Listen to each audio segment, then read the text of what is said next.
from this afternoon through Saturday afternoon. Minor flooding is forecast.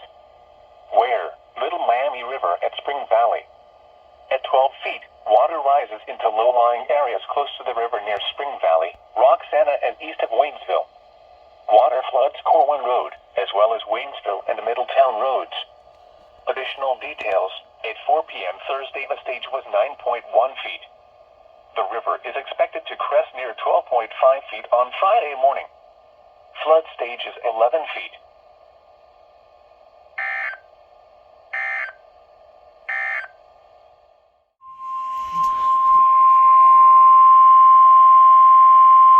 Here is a river flood warning.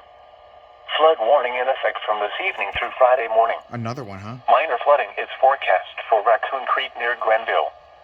At 15.5 feet, portions of Route 539 are flooded with water breaching the bike path on the west side of Grenville.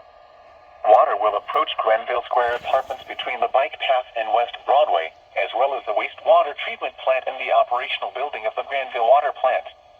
This crest compares to the flood of January 2005. At 5 p.m. Thursday, the stage was 10.2 feet. The river is expected to rise above flood stage this evening to a crest of 15.3 feet late this evening. It will then fall below flood stage early Friday morning. Flood stage is 13 feet.